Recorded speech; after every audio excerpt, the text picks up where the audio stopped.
From the Ashley Home Store Sports Desk, News Watch 12 Sports with Peyton Manning. As 2023 comes to a close, high school basketball is just beginning. The holiday season brings us tournaments and heated non-league matchups. So let's check out some final scores. Starting with boys basketball, a few battles on the court Friday in the Abby's tournament. Both South Medford and North Medford came up short. The Panthers took West Salem into 2 OT before falling by only 2 points.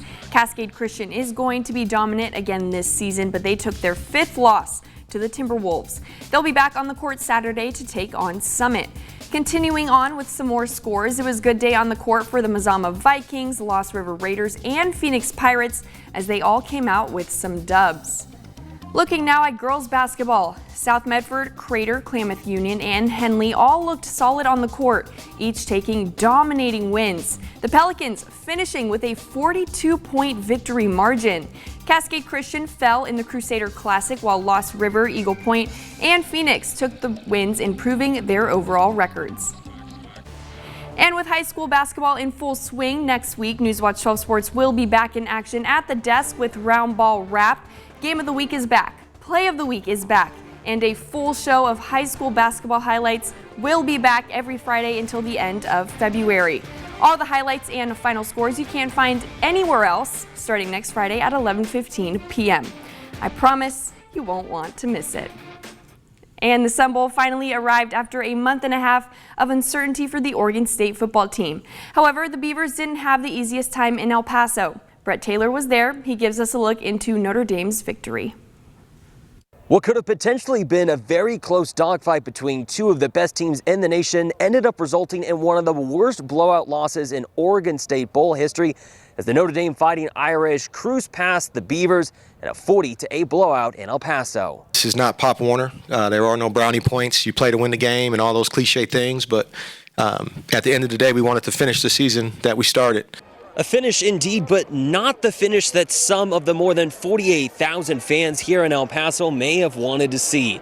The Beavers struggled from the get-go, especially on offense, where they only managed to secure 2 total yards in the running game and converted only 10 first downs, 4 of which came in the final minutes of garbage time in the 4th quarter. Credit their defense, man. I think they got a really good team. I mean, they're one of the top 10 defenses in the country, so it's not like this is just an anomaly. I mean, we knew going into the game, that we needed to really work to get some points, and we shot our shot. Starting quarterback Ben Gulbranson looked like a quarterback that hadn't played all season long.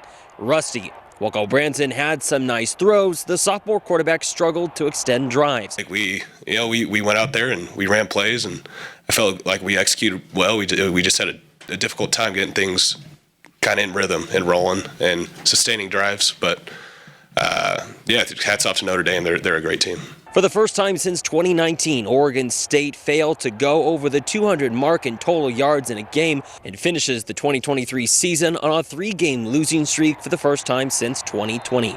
Yet despite Friday's less than optimal outcome, this Oregon State squad has a lot to be proud of, especially in the senior class that now moves on to the next chapter of their journey. It's been a great journey. Oregon State's really prepared me to be a great football player and a great man, a great leader.